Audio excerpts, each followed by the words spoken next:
Okay, in this video, we're going to take a look at 10C, which is sample space and events. So your sample space is essentially your U, which is your universal set, which is what we learned about in chapter 2. And different ways you can identify your sample space is by listing it out, making a 2D grid, a tree diagram, a table, or a Venn diagram. So these are all different ways we're going to practice going through how to illustrate some of them.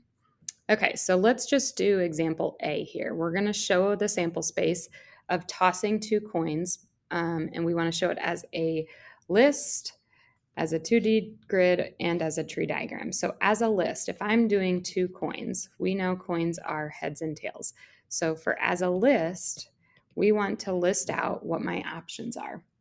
So when I list those out, we're going to have either a head on your coins. You could have a head and a tail. You could have a tail and a head, or you can have a tail and a tail. That would be my list of options for my total sample space, my universal set.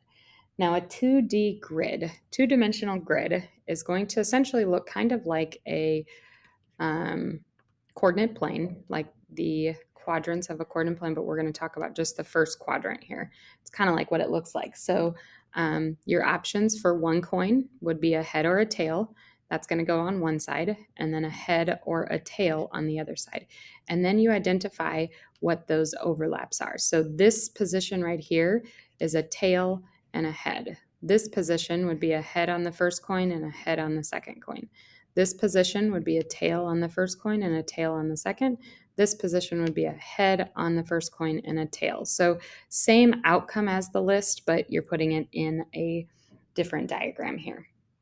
And then when we do it as a tree, your first coin, you either have a head or a tail. And then your second coin, from the head, you could either have a head on the second coin or a tail. And then from the tail, you could either have a head or a tail on the second coin. So when we follow this, I go head, head. So there's my HH. Head to tail would be an H and a T. Tail to head would be a T and an H. And then tail to tail would be a T and a T. So again, same outcome, different way to represent it.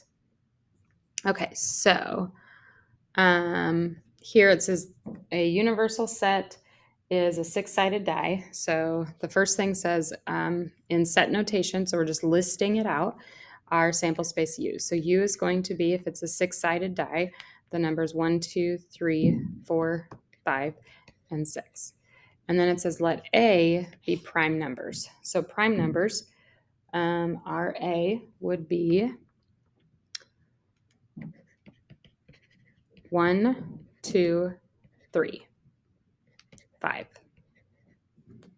And then our A prime is going to be not prime numbers. So A prime is going to be 4 and 6. So remember, prime numbers are the numbers that only multiply to itself.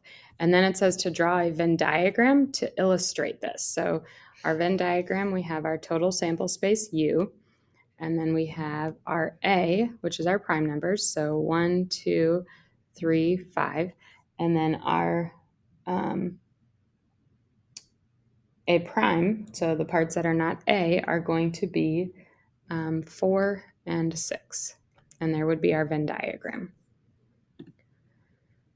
Okay, so it says use a tree diagram to show the possible outcomes when the spinner is spun 3 times. Okay, so when we spin this 3 times, the first spin, we're just going to say either blue or white here. Okay, so on my first spin, I have blue or I have white. And then on the second spin, if I did a blue, I would still have a blue or a white.